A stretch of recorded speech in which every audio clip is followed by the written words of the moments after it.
TREs was developed, actually that term was minted just a few years ago, and it's become commonly accepted as the description of a trusted research environment.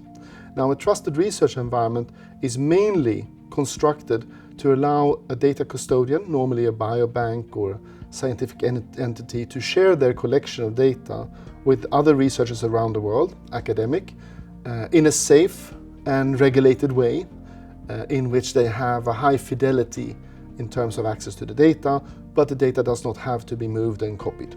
We were very early in the TRE. Actually, we created the first TRE several years before it was minted as a term. But we realized that pharma needs something different. So pharma, life science, biotech, they need an environment where they can not only do one data source, but multiple data sources. So out of our experience from building TREs and doing these very large multi-site collaborations in Europe since the last 15 years, we created a TCE, the Trusted Collaboration Environment. It is conceptually fairly similar to a TRE, with the big difference that it allows multiple data partners to work with one single pharma or life science company in a dedicated project without the need of moving the data, or if the data is moved to a neutral zone that is juridically protected and regulatorily safe. So we'll meet GDPR and so forth. It's become such a success that now we have simultaneously several TCEs running, and we are expecting that to grow.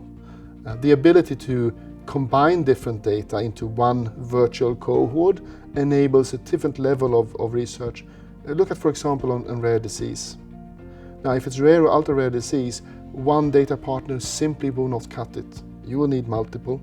And then each one of them has to feel a confidence and safety in that the data is handled according to their rules.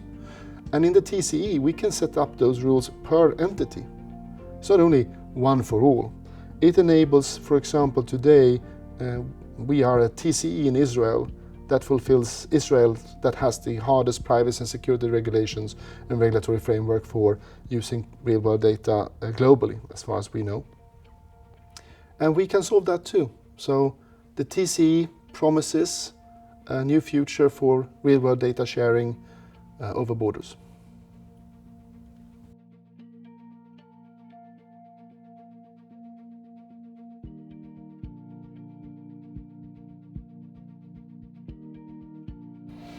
Well, we have had a growth plan for a while, and we are on that trajectory.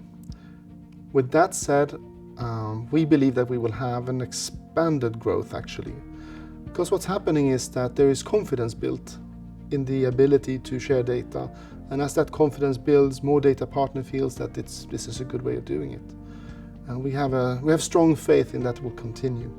The fact is that the TCE offers something that has not been possible before, which is that you can actually keep your data within your firewalls in your country and still participate over the borders. It enables to build very large-scale networks. It enables you to run AI and ML training over distance, ensuring portability of your algorithms. It enables basically to ensure regulatory and the citizens' rights for their data and the security of their data, and still enabling the research. So I think we are looking at a revolution in terms of data, real-world data usage, and BC Platforms is firmly tacked into that.